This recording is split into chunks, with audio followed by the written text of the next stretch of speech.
60 Minutes with Angela starts right now.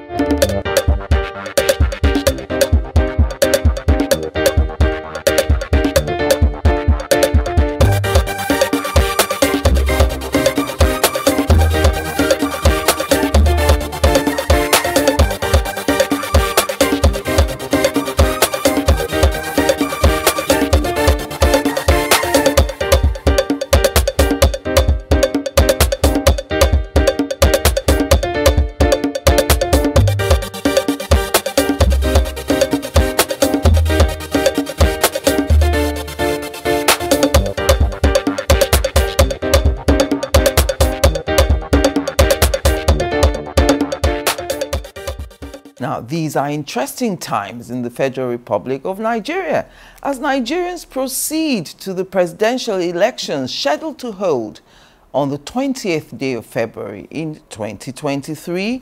What manner of persons should we be seeking to elect into public offices? Are Nigerians ready for those, perhaps, in the private sector moving in to the public sector? In fact, are Nigerians ready for the consequences of having people from a more structured private sector coming into public service? Well, he was a technocrat in public office. Toye Arulogun, former Commissioner for Information in Oyo State, the southwest geopolitical zone of Nigeria, joins me on the program today.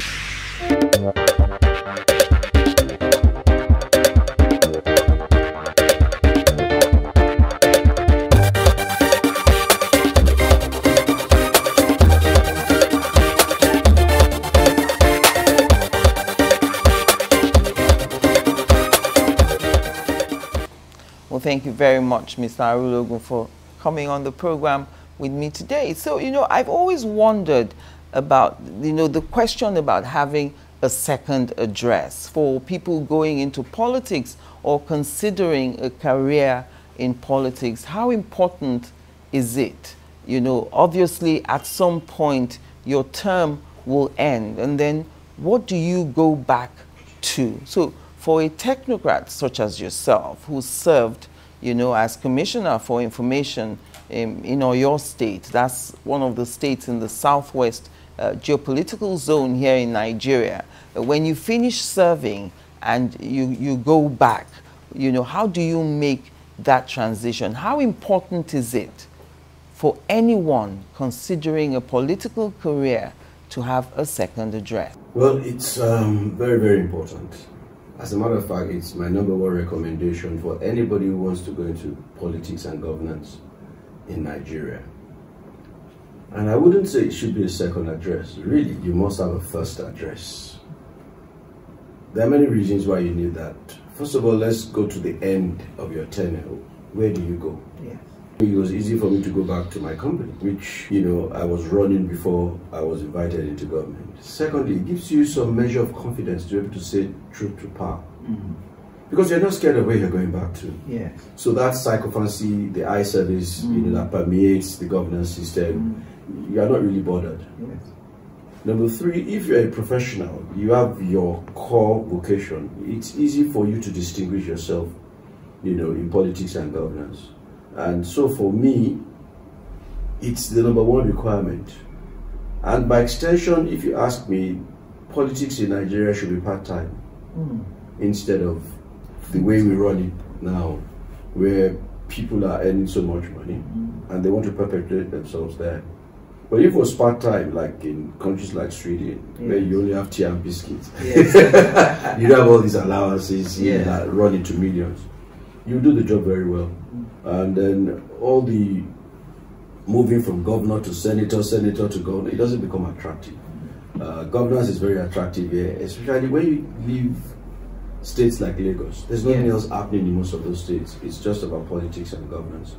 And therefore, for you to go there to survive and to distinguish yourself, you must have your first address. Your first address already prepares you for whatever you're doing, in politics and governance. And it also gives you the confidence to be able to say, sorry, I've had enough. Yes. Which also happened in my own case. I mean, I had like twice that I had already packed my bag back to Lagos. I said, hey, these people are crazy. What are they doing here? I don't have time for all of this. Of course, after so much talk, you go back. In the first instance, I really wasn't interested. And my agreement with the late Governor Ajimobi was for 18 months. Although it turned out to be 7 years, because there was 1 year interregnum. Yes. But it's an imperative for anybody who is a technocrat, you know, who wants to go into politics and governance. You must have that first address. And therefore, when you get there, there are a few things that will not become attractive to you. There are days that people will come and they will say, hey, I have money in envelope for you. I say, how much is it? How much do you want to give me? And I'm not talking about bribe, I'm even talking about people who just want to appreciate. I say, okay, do you have a trailer load of dollars downstairs? That's what I would appreciate. Yes, it's not just for you to come in. So, because you've done your business, you know how to raise invoices to make money. Because in business, no invoice, no money. It doesn't come cheap. Yes. You would also approach governance with, you know, a business mindset. And I'm saying all of this because government is bloated. Yes. When I became commissioner, I was wondering what I'd be doing with the secretary in my office. I'm used to doing my things on my laptop. Am I going to give her a dictation? Yes, I'm going to print it from my printer. So you run into a commissioner's office typically and you find 4, 5, 6 people. I didn't need it. Just put one boy to sit down, receive the letter, just put it on my table. I know what to do to it. With it. So is that probably why we see that, you know, many people who are serving or have served don't want to ever leave office, and then they look for ways and means to come back. You know, we've heard all sorts of titles. People come up with, you know, something general, governor general, or, you know, they want to... Governor emeritus. Yes, emeritus. You have people who just don't want to leave office. Is it because of the perks of that office? Yes, absolutely. You're correct. The key thing for me is that governors in Nigeria, or government in Nigeria, comes with embedded waste and inherent excesses.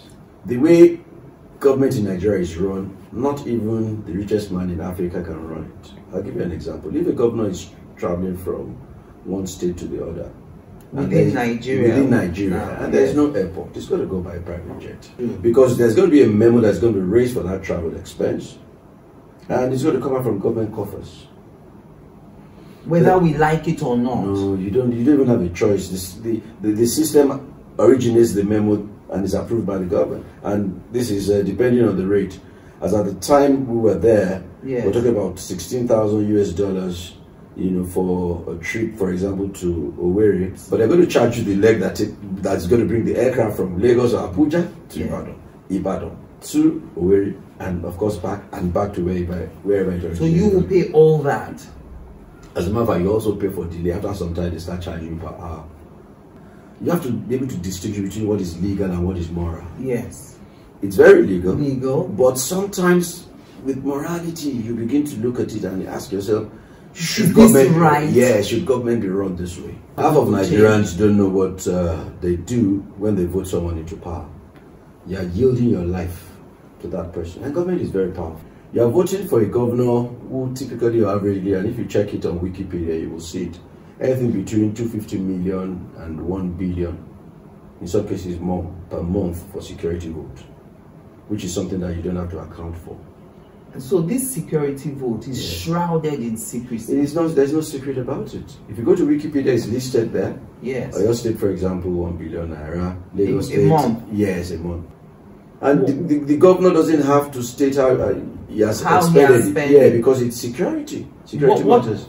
Security seems, that seems to be an objective test. Who determines what the security is that he is securing? The Chief Security Officer of the state. And he is the governor. That's why we say we got to look at our constitution. There's so much power at the center. For example, I know that in Atlanta, which, you know, you have one of the biggest and busiest airports. Yeah. The airport there is owned by local government. There's no local government in Nigeria that can own an airport. Yes. For a state government to even build an airport, you got to take permission from the federal government. So there's a street somewhere in Delta State where you come from, and they say it's a federal road. How do you have a federal road? You know, there are mineral resources deep down under earth, and it belongs to the federal government. Hey, So that's why the center is very, very, very powerful. And we just need to look at some of these things. The corruption level in Nigeria is created by government. The lack of infrastructural facilities.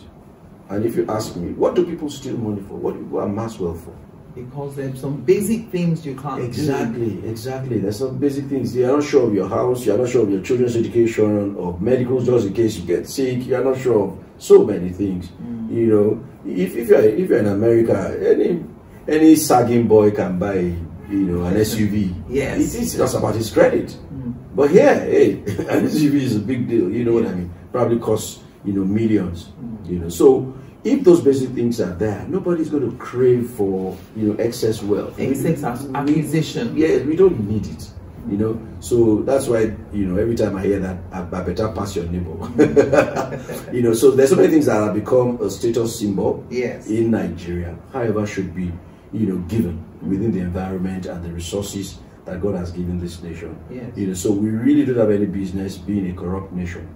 In countries that have oil, you know, like we do, some of them, they just go to the, you know, filling station, fill it, government pays for all the houses, they do all the, but hey, doesn't happen in Nigeria.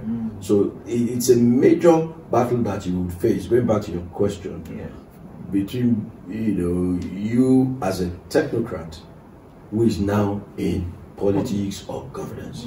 There's certain things, you know, my colleagues will say to me that, hey, that's not the way we do it.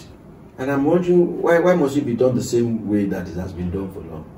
You know, without speaking too much, let me give you an example. Oyo State government has a printing press. And I did a memo to, you know, the governor that no ministry, department, or should print outside of government press. They found it very ridiculous. And I was like, hey, why would anybody be, you know, printing outside of government press? Because that's why it is established. You know, why would Oyo State government be printing in its calendar, you know, outside of, when it has its own printing press?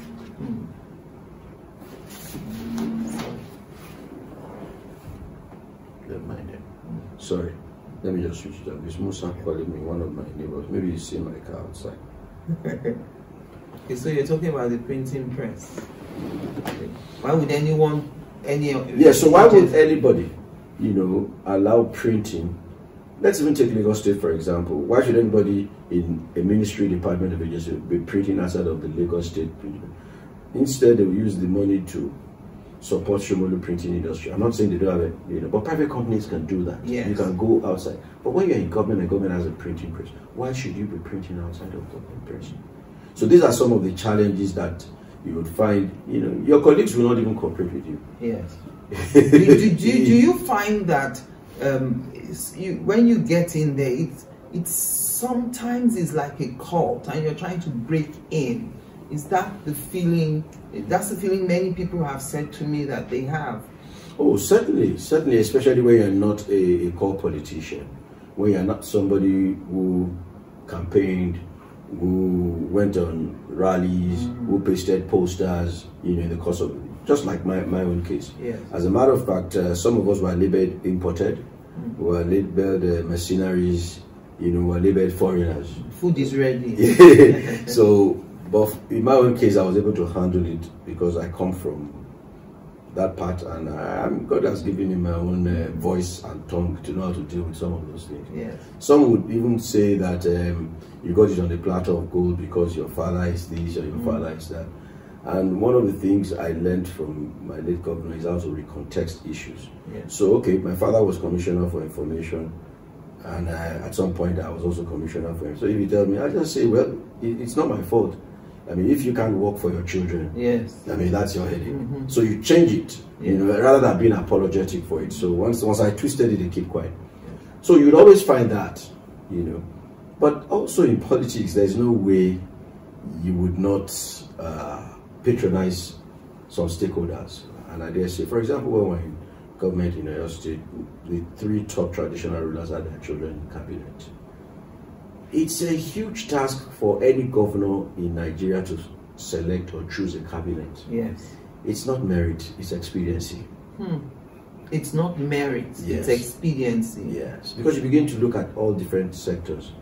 At some point in time, You say, do we have more Christians than Muslims, or do we have more Muslims than Christians? Are there more people from the West or from the West South? or this zone of this country? You know, how many women? You know, there's so many considerations. For example, when we were in government, the Muslims were complaining that there were too many Christians in government. And for someone like me who was born a Muslim, yes, the government just said, "Hey, revert to your to your Muslim." So there were quite a number of us. So we started having our Muslim names officially in the exco minutes.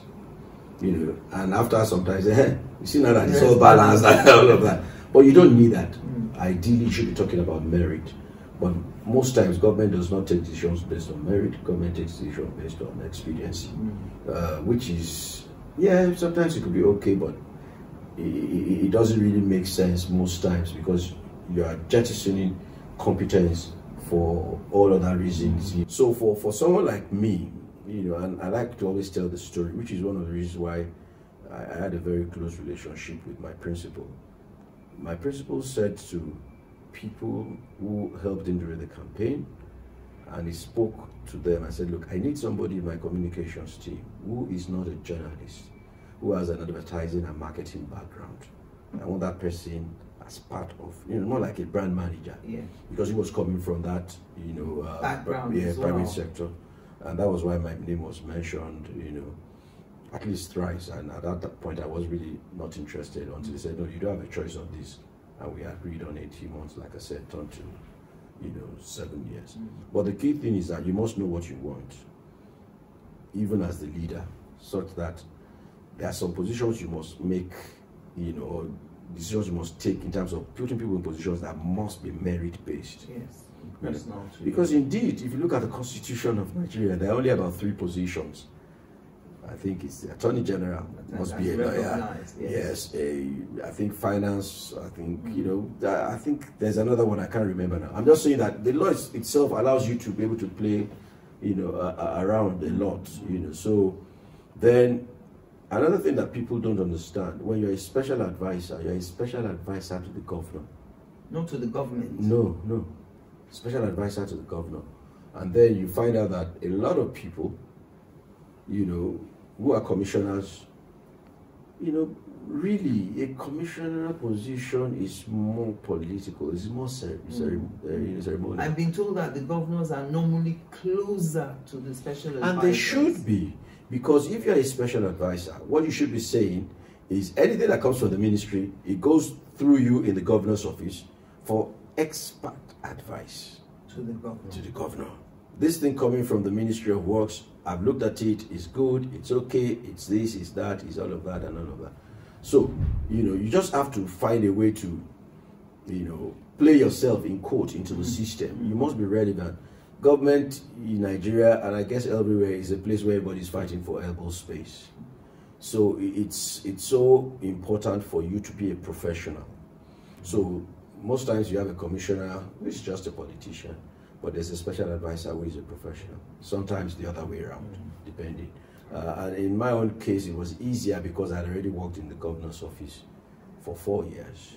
So I knew the way it worked. So I didn't really need to go around anybody. I could walk directly to the governor, you know. And without being, you know, how would I put it now, cantankerous, I dare say, and I'm saying it with all sense of conviction, every governor in Nigeria is an emperor. By the Constitution.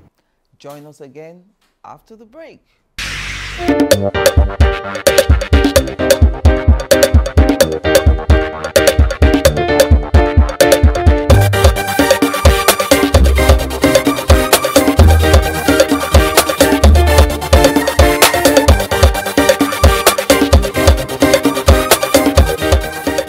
Welcome back. Let's take it from where you stopped before the break. You said that every governor is an emperor. And, you know, I'm trying to now rationalize that.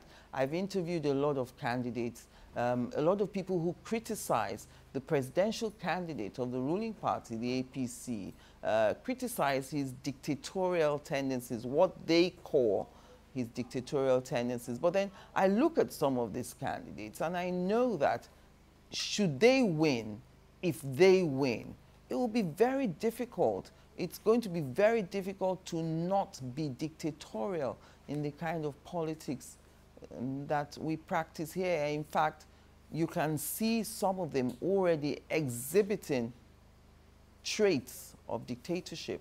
Well, it's very difficult. I think from two different reasons. One, power corrupts, absolute power corrupts, absolutely. The Constitution supports the governor. And that's why you find a lot of rift between deputy governors and governors. The Constitution does not provide for the deputy governor. And It is stated clearly, yes, that his duty is as may be directed. So he exists at the pleasure of the governor. Certainly. So, I mean, you just find, after some time, depending on the temperament, the character of the deputy, you will blow up someday. And the best way I've seen that role being described is by the current governor of Kano State, Angela Ajetunmobi, who was also a deputy governor for 8 years. And he says that the position of the deputy governor is one of the most precarious positions. When you're standing beside your governor, they say you are rubbing shoulders. When you're standing behind, they say you are not loyal. They say when you are standing in front, they say you are ambitious. So where do you want the deputy governor to stay? Yeah. So most times, the deputy governor is seated in his office, waiting for directives from the governor. So maybe the chief of staff or a protocol guy will just go and say, okay, Your Excellency, the governor is not able to attend this event. You have to go and do this. You have to go and do that. You know, this is the speech, so go and read it on his behalf and all of that. But please, don't make any declarations beyond or premises, in that beyond there, or you know, and all of those things. So it's more like you are in a cage, if you ask me. So the power vested in the governor of a state or even in the president is so much, so much. And it really doesn't have to be like that, but well, that's the way it has evolved in Nigeria. There was a day President Muhammadu Buhari came to Ibadan. Then I was still, if I'm not mistaken, chief of protocol, and we were at the airport to meet him. You know, first of all, 2 helicopters landed, and I think he was just passing by Ibadan. I think he was going. He wasn't coming into Ibadan. No, but he has to land with Air Force One in Ibadan. Yes. And the 2 choppers were there waiting for him with his, you know, so once he comes down, he will go there. But what am I saying? When I saw him alight the aircraft and he was waving to, I just say, hey, there's no way this man would want to do a second term. Yes. Like you said, the perks are too much. Yeah. You know, and power corrupts. Like, we're all human beings. Yeah. You know, so what you find is that the powers vested in the governor is so much. And that's why I just call them emperors, because we have also gifted them that title of emperors by the Constitution. Yes. He can hire and fire. Whatever he does, whatever he says is okay. A lot of people don't also know what happens, you know. There's no governor by the Constitution that can sign above 50 million naira. There is no governor that can sign. Yes. So if he's going to sign for 100 million, he needs who? The council? No, it has to be approved by the executive committee. The cabinet. Yeah, the cabinet has to approve it. So when we hear people saying the governor is spending money, he's not spending it unilaterally. No, it doesn't work like that. The governor does not originate a memo. He does not sign the checks. But everything has to go through approval. Okay, so... Does anybody ever say no? You can, if you have the guts to say no. You can also query. Yes. I mean, and I like to give my own examples. There are times briefs are brought to ESCO, and of course there will be the opportunity for you to make a comment or, you know, I would always raise up my hand. Your Excellency, this brief does not have a communication plan. And what do I mean by that? If you're doing a government project, before, during, and after, you got to let the people know. Yeah. So this brief is inadequate if it does not have that communication plan. They got used to it anyway after some time, and you know, a lot of people also will feel, okay, that was your one way of sneaking into, in quotes, the deal. Yes. Because everything seems surreptitious. Yes, at that level. Ultimately, the government say, well, you guys too, how do you want to publicize this thing without Ministry of Information? So if you are planning to do a road of 1 billion naira to do, and there's no communication plan, there's no stakeholder forum or engagement, your job is not complete. Because these are the people that will complain that we're not paying them compensation. We've got to sit them, the Residents Association. You know, there's a way that this thing needs to be done. By virtue of our own job, we understand some of this. So it's not just about a road construction. Yes. So these are some of the ways that, if you ask me, if you are smart and you know what you do, you will insist. And if you put your argument forward, of course the principal will agree with you. But of course, it's not everybody, you know, that would have that boldness and courage. Yes. Going back to where you started. Yes. First address. First address. So if you have a first address, you can say, sorry, I'm tired, I want to leave. Yes. I can't continue in this stead because you're not doing things professionally. It's also good when you have a principal that listens. Yes, because that is even of that orientation. I was working with a principal who had been through Nestle, National Oil, Corn Oil before coming to government. So he didn't see your criticism or your commentary as disrespectful? No, not at all. As a matter of fact, if you wanted to get him to do something, a lot of people would rather come through me. Because from a client service perspective, and of course you know where I'm coming from, so I've been betrayed by your old man too. You know, I have a clear understanding of understanding your client, and I took him as a client. That was because I didn't see him in any other way. I wasn't a politician. Secondly, from the brand management perspective, you must always say the truth. There are a few people that you shouldn't be lying to: your doctor, your lawyer, your whatever. So I used to, you know, he would even ask you, give me a superior argument. If I didn't want him to go to a function, I knew what to say. If I wanted him to go to a function, I knew what to say. You know, and people would say, he's only a rude, I can go and tell him, let him go into his office. But I knew the words that I would use. And of course, you would have a lot of conflict. No matter how. You know, there are times he would tell me, don't tell me that. I'm a 63-year-old grandfather. You don't tell me what to wear. And I say, Your Excellency, where we're going is a fire, the scene of a fire incident. You can't wear agbada then. And of course, he loved to dress, you know, with his... it's not ideal. You would have to... He said, what are they? I said, no, you must also understand this, you know. And this brings me to the point where we often hear in the public space how, you know, many of the aides around governors and presidents can't really tell them anything. In fact, they say special advisors that can't advise, or that the principals don't take their advice. And then it leads to this situation where there are two camps around the governor. The camp that wants to always tell the governor what they think he wants to hear, and then they feel they're hostile to the other camp that wants to be independent and express opinions. Is that your experience as well? Oh, certainly. I mean, they would even say that you are oversabi. Yes. You know, and that you know too much. And it got to a point where, you know, my principal would invite me to a room and I would look left, look right, look around, and he says, hey, I will come. There are two schools of thought. One says we should do this, other. But I say, Your Excellency, I think we should discuss this later. Why do you say that? Yeah, because the guys sitting down, they will go and amplify it and say all kinds of things that are not true. And I'll give you a very live example. Yes. One day, he asked that I should be invited to his office.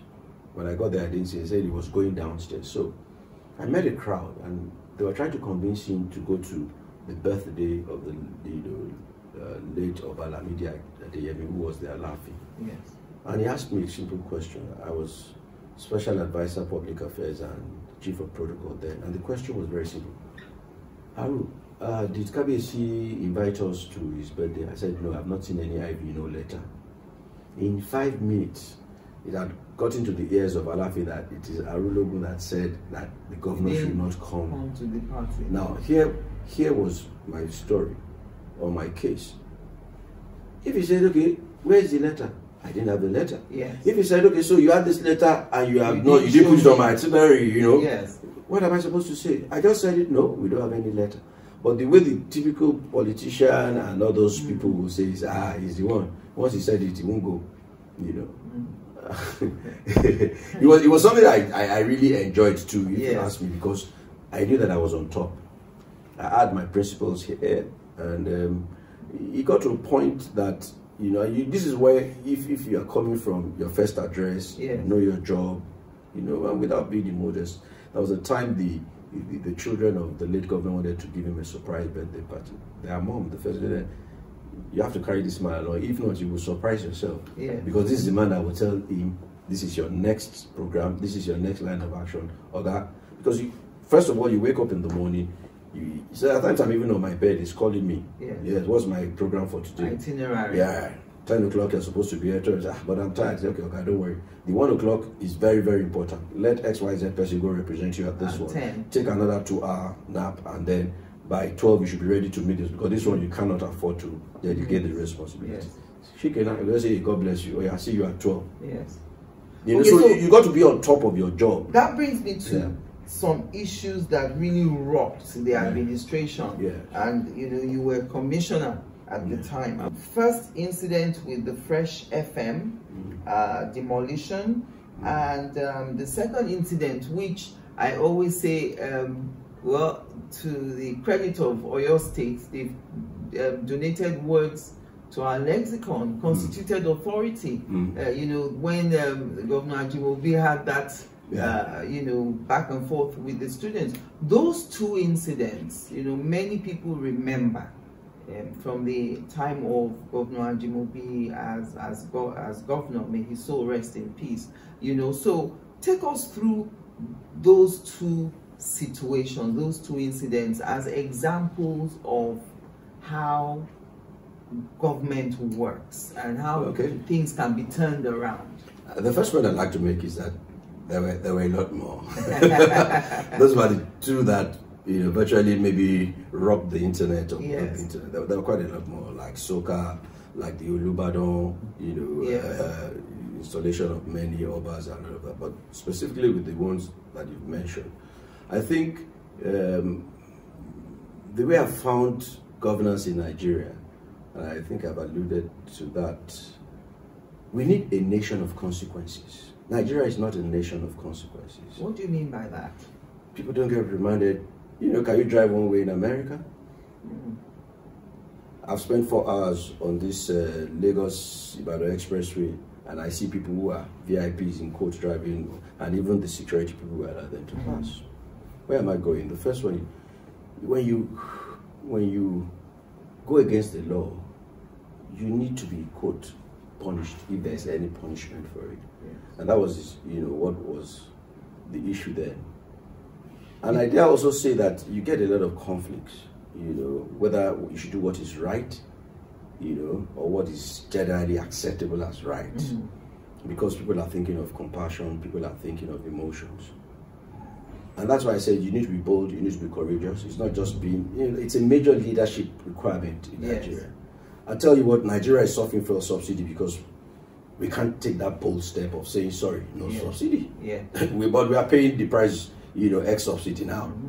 So it's a decision that the government should have taken around it. But back to the example or the two cases that you asked me, about. The first one, I think, when you go against the law, the physical planning rules, you just got to, it has to be corrected. If the government finds it needful to be corrected. And that's why it's also not good to, be compassionate in quote, or you take decisions in favor of certain persons because, you just want to be nice. There is no niceness. If you want to be nice, like they say, you go and sell ice cream.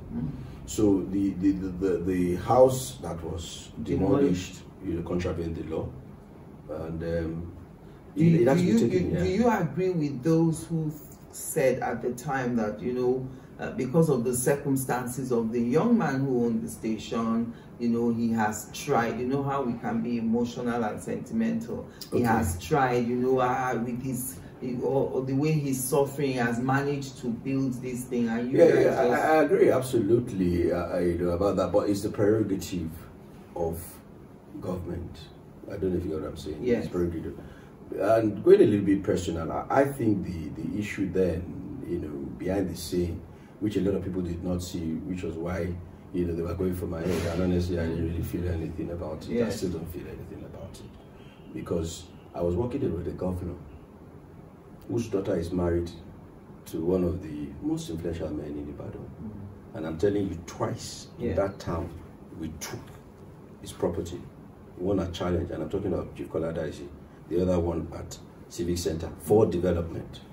Wait, you revoked the CEO? No, they moved the building, they moved the fence because of the greater need of the people. No, it did not encroach. It was just an expansion of the road. Overriding public interest. Exactly. And I'm talking about his in-law. So there's never, a wrong time to do the right thing. That's the way I see it. But more importantly, I think they felt because I heard the ears of the governor, and it was a radio station involved. Yes. I was in a position to dissuade him. Yes. From doing that, forgetting that I had my own opinions too about, Nigeria being a nation of consequences. Yes. Which is the way we are trained, and I dare say so without any fear of equivocation. I'm saying so. If you know the man that trained me, that brought me up, you would know that where I come from. There are like consequences for things. Yes, there are. Yeah. So the second one, considered authority, I really did not see anything wrong in it because he was saying the truth, and quite a lot of people now use it. The man was just saying that, hey, you are talking to the constituted authority. But maybe the interesting part is how we, like he would say, how did we dissolve? Did you get there to that point? Okay, we got to that point. I think it was even my first or second week as commissioner. A few things happened, which were basically procedural failures. I think there was a protocol failure. And I've said it before, there was security failure. Protocol failure in the sense that when students come like that, there's a protocol. The protocol people will take the microphone, they would inform the governor that these are students of They are here protesting on something, with the kind permission of Your Excellency. Let me give the microphone to the leader to say why they are here. That did not happen that day. Because by the time, that happens, tensions are down. Exactly. Because at the end of the day, I remember that it was an EXCO meeting. We left that EXCO meeting and followed. That's why we wanted one of those long Jumoshe buses, mass transit buses, and got there. And of course, that went. Now, you must also understand the DNA or the person of who you're talking about is a traditional Ibadan man. And you don't talk to elders the way the students talk to them. And I'm not saying maybe you couldn't have exercised more restraint. Yes. So, back to us now as communications people, as brand managers, how did we resolve it? In spite of all the things that were being said in media, he called me and said, how do we resolve it? People are just making, I don't know what I've done. What is the big deal that, am I not the constituted authority? Did I say anything that is wrong? Yes. So I said, okay, Your Excellency, we are not arguing. Let's own it. So we did a face cap, CA. And then at one of the biggest functions in Oyo State, I took the microphone, I introduced him. This is a governor that has done this, that has done that, that has done this. Anyway, if you don't agree with all these things that I've said that this man has done, I'm sure you won't agree with me that this is the Mr. Constituted Authority. They all went into one big roar. And from there, they knew that if an Arulogun could call his boss constituted authority, it wasn't a big deal. Yes. We were not, smarting from it, if you know what I mean. Yes. And that just dissolved it. And when he also got to the stage, people were making noise at the back. They say, hey, who is making noise there? Who is fighting for puff here? Don't you know that constituted authority is here? Yes. And of course, we just made light of it, and that's how it fizzled out. From a communication angle, that was brilliant, though. Well, it was a risk I took myself, and as a matter of fact, I remember when he was climbing the stage, I was handing over the microphone to him, and my boss was, we had a close, well done, with the staff similar, which means you've created the way for me, or paved the way for me to be able to know how to deal with this thing. Yes. It was not planned, but it just happened. The only thing was overnight I had written that introduction, and I took the risk. I didn't know whether I was going to be angry or not, but I took the risk of calling constituted authority at a major public function, and that just diffused the whole situation. Join us again after the break.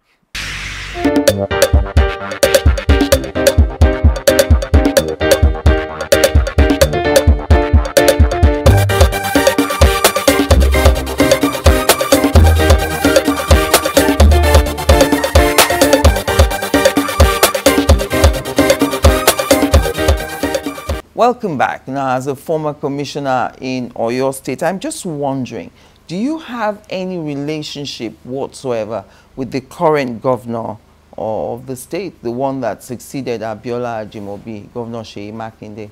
No, absolutely not. Nothing at all. We come from two different parties. But I think the first thing is that I've also withdrawn from politics. And I use withdrawn very advisedly. Yes. You know. Well, you're still a member of the ruling party. Yes, I'm a card-carrying member of the APC. But this is where some of us, you know, feel that the big shoes left by the former governor, you know, with his exit, is creating a lot of, you know, gaps. Yes. Especially within the party. But my answer to your question also is that the current governor,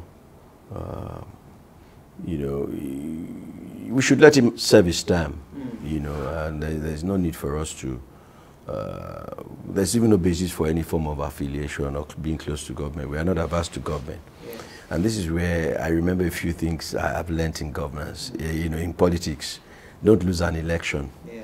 Well, I had a colleague who used to tell us that don't lose an election. If you lose an election, Secretariat will be far from you. You know. That's instructive what you just said, you know, because Governor Ajimobi broke the jinx in Oyo State, winning a second term. It's often said that no one is a Kosheleri now, yeah. A second term. You think Makinde is going to win a second term in Oyo State? No, but he needs a good fight, especially with the way the APC has splintered now into different groups, some going to a court party, some remaining in the APC, but not even... Will that help him? A bit. But then, you know, typically the votes will just be, you know... But I'm still confident, you know, at least right up to this point, that if the right steps are taken, a few things are done, then the APC should be able to take over, you know, from the PDP in Oyo State. It's going to be tough. It will have been a lot easier if members of the party did not break away to go to a court party, and some just even within the party, but not willing to work for the party or the candidate, you know, especially this gubernatorial election. But then I think there's enough time to mend fences. I've also heard Chief Adebayo Adelabu of Accord saying he's willing to lead a coalition against, you know, the current governor, which is what, you know, I mean, when we were in government, what was used as the ace for us. All the opposition parties came together. And if you understand politics in Ibadan very well, and I used to say to the governor then, Your Excellency, we won this election with 34% or so. I said that means there's a huge 66% who really don't like you in this state. But you know, democracy is a game of numbers. Yes. So what happened is that the 66% now came together as one force against our 34%. Earlier it was broken into pieces, you know, so that happened. Of course, typically in government you find it, in politics you find a lot of betrayals, a lot of people, you know, moving over to the other party and sometimes giving information and all of that. But having learned lessons from that, the APC this time should be able to put itself, you know, together, put the house in order, in spite of what has happened. When Governor Ajimobi died, it was a big vacuum. We thought Chief Alao Akala could step in, and God took him again. You know, so wide gap. I also think, and I'm saying this publicly because it's something that I asked the governor himself publicly at the next meeting. I asked him, Your Excellency, you owe us an explanation. How come 8 years down the line, you knew you were going to go, you did not prep a successor, you did not put in place a succession plan? How? Why? It's not unusual with your experience. And how come, you know, in quote, you at the last minute and all of the things that happened? So I'm not scared of saying it out there in public that, you know, that succession plan that was not in place. I'm sure His Excellency also did not think he was going to die that early, you know, and that left a wide gap would you Public office or contesting for the seat of governor of Oyo State? This is a question a lot of people have been wanting to hear from me. Let's start from where I come from in Akiele local government. You know, a lot of people felt that I ought to have gone, you know, to represent them at the House of Representatives, but they don't know what you see. You know, they don't know what I saw in those 7 years, both physically and I dare say spiritually, I tell you. So it wasn't attractive to me. And I'm not making excuses, because even right here in my house, my wife wonders what I'm doing here. After spending 7 years of her life in politics and governance, you should be there fighting the battle. Or maybe I'm too scared, you know, and I'm too loud-mouthed or mouthed to be able to keep quiet when you see things going wrong. I cannot call anybody excellency when you are not yet a governor, but people around you. They post a poster. Yeah, excellency. How do you deal with that? And so for those of us who can't call you an excellency, you know, it's like you are not loyal, you are arrogant and all of that. So it's one of those things that, you know, I'm still battling with, even as an individual. I'm asking myself, so really, what's the big deal? Okay, if the others are doing, why can't you? Because sincerely, nothing ventured, nothing gained. I have a colleague of mine, female, she's in the House of Representatives now. She stood, you know, bold and courageous, and she stepped out, and today she's there. You know, so if you don't dare, I mean, you won't get anything. And then you can't continue to complain about the quality of representation. I agree with you, absolutely. If you're not stepping However, I keep saying it, we need the numbers. Because the more like minds in politics and governance, the better, not just for you as an individual, for the state, for the country. Because it's a game of numbers. Your ideas cannot sail if you don't have many people who are pushing it. Yes, exactly. So you sit at a meeting and they shout you down, and you know, it's like, no, that's not the way to do it. But if you had other people say, no, we should do it this way, we should do it this way, we should do it that way because of X, Y, Z reasons. My final point on this, which is a realization that I've come to, you cannot make change from outside. You got to be on the inside. So that's why, no matter what I say about all the things that are happening in politics and governance and why I've taken a back seat, it's still not tenable. Because if I truly and sincerely desire for change to happen, to serve my people, to do this, to do that, you got to be there, battlefront. You can't be doing it from the comfort of. But maybe because there's a first address, it's easy. Because there are quite a number of people, like you said at the beginning, who don't have a first address, and they are just stuck with, you know, with politics. Do you think your party is going to win in February next year, the presidential election? Oh, you don't need a soothsayer. You don't need a soothsayer to say that, to know that. Look, the way we are right now, the man to beat is Angela Ajetunmobi Ajimobi. Well, the ANAP poll that was released 2 days ago is giving it to Peter Obi of the Labour Party. All right. By the grace of God, we will all be alive in February. Let's see. Look, just look at what's happening, you know, in the political landscape. Who is talking to who is saying the right things, who is having the best outing, you know, in the media. And I'm not talking about social media or Twitter, which is a street I don't go. I just wave them and I just look at the corner. But I'm just saying that some of those things, whether it's ANAP, whether it's ANAN or whatever, or ICANN, they can, it's not a true reflection. That's even if it is not contrived from the beginning. Because I've been in government, there are a lot of things that happen. We can do our polls, we can do all kinds of things. But what I'm just saying is that from what I see, whether I'm APC or not, the man to beat in this election is Asiwaju Bola Ahmed Tinubu. You don't think he has baggage? Everybody has baggage. Let's start with that. And then some of the baggages or baggage that we are talking about, a lot of people don't know. They don't share that. I'll tell you what, and this is where I keep talking about strategic communication. At some point, before you and I are speaking today, Muslim ticket was a big issue. After Asiwaju's visitation to Cannes, and he dropped the bombshell, if I cannot Islamize my home, I cannot Islamize Nigeria. All my children are Christians. You will see that Muslim ticket thing has come down relatively. Because a lot of people are not aware, they just talk. And they go with the bandwagon. And that's why we need to pay politics of facts, politics of figures, issues, you know. Issues are not just, okay, the man is old. Is the okay, fine. Our president celebrated 80 this year. So you never know. We found, presidents outside of Nigeria who are on wheelchair. We found all kinds of things can happen. And life and death is not in anybody's hands. It's in the hands of God. So for me, without being, maybe it's also difficult to see it. But if you're talking about PDP, there are two emerged crises. Atiku Abubakar is a non-starter in this game. Peter Obi, after all the, like they say, initial gra-gra, things have, come to play. So who is talking? Okay, they said that Ashwaju could not go to the east. He went to the east, 1 billion naira from the businessmen there. Who has gotten that? Even in the east, where you have a candidate from there, yes. But one thing I know is this, and I'm long enough in politics to understand a few things. I think Labour Party will make a good showing in Lagos. I'm not saying they'll win, because of the demography of the voting population, and quite a number of young people are fascinated by the obedient, movement. Yes. So they will do, some numbers, but it goes beyond that. ANAP says that Peter Obi will take the North Central. The issue here is, when it comes to politics, yes. Never say never.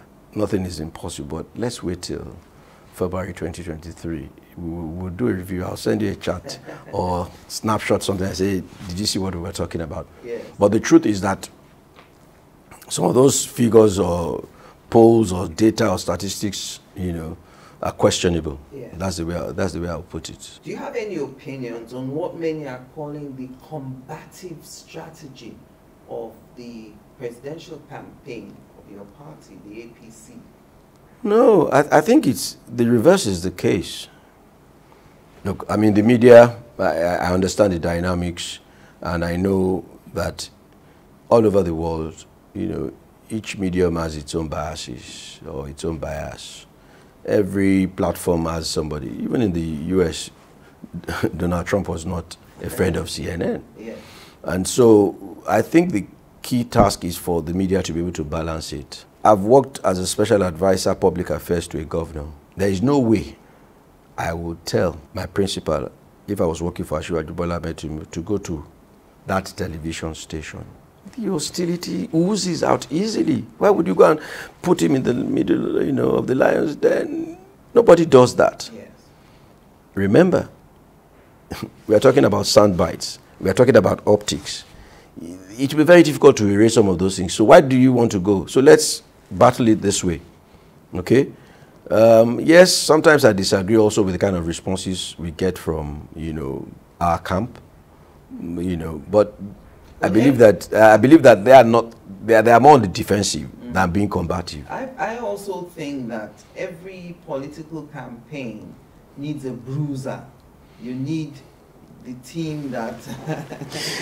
Oh. Because if the other people are bruising you, you must. Yeah, you remind me of. I think it's July 16, 2015. I resumed in Oyo State July 15, 2015, and on the 16th, I had to go defend government. They didn't even know my position then. I didn't have no title, but I resumed on that Monday. The governor traveled on a Tuesday, and labor crisis. It was right in the middle of labor crisis, and he said I should go defend, or go and represent government on television. When I got there, and this is where I keep talking about being strategic. I would not, stop emphasizing it, because where we are coming from, the first thing they teach us is strategy. Yeah. So I saw the gentleman that I was debating with, I just looked at him and I decided to upset him a little bit and also throw a few things that I knew he would never have an answer for. For example, all right, this government is willing to increase your salaries, but can you please give us commensurate productivity, based on what, you are requesting for, and the point I'm making is, at the end of the day, the governor started calling me from Abuja that, hey, young man, they said you've scattered everywhere, you've done this, you've done that. So he was now telling somebody, going back to the issue of bruiser, that when you are choosing a team, you don't just have midfielders. You need a defensive midfielder or an attacking midfielder. So that, and he described it, of his generation, that You know, when you have playing football, you need somebody that he doesn't have to be a good dribbler, but he knows how to use the stud. You know what I mean? Yeah. So, and that was the role that he gave me, such that after that time, when it was time for anybody to go defend government, it was just, no, he's Arulogun, you should let him go and speak, you know. And like I said earlier, there are issues of soccer, you know, where we found people, you know, being camped in court in a place where some of them passed on, and there were, you know, bones and corpses. Yes, Soka was there. The Olubadan one is there. You know, and I'm just saying that it's all about strategy. So in building your team as a leader, you must know, okay, what role am I going to give this person? What role am I going to... I mean, I know people who are in cabinet, you know, I won't mention their names, and they'll say, my father's friend said I should not talk. My mother said, I say, let's go and talk. We have already gotten this job. And I was not really scared, you know, of saying what I needed to say. But be strategic, because on that, one of the radio programs, you know, when I hit a certain man who goes to the same church, the same Catholic church with my mom, the man could not speak for 10 minutes. And as after are you sure it's that woman that gave birth to this boy? You know, but I'm just talking about, you need a bruiser. I agree, absolutely. You need somebody, you know, who can stop the ball in the middle of play. We can take it back to the defense. We can, you know, and all of that. And that's why you need professionals in government. You need professionals in politics, I tell you. You know, I've seen a few things that I thought should have been done differently too, in all fairness. Yes. And if you permit me, I don't see any reason why the Honorable Minister for State for Labour will be engaging a daily Momodu with such language. They don't need it. That's the honest truth.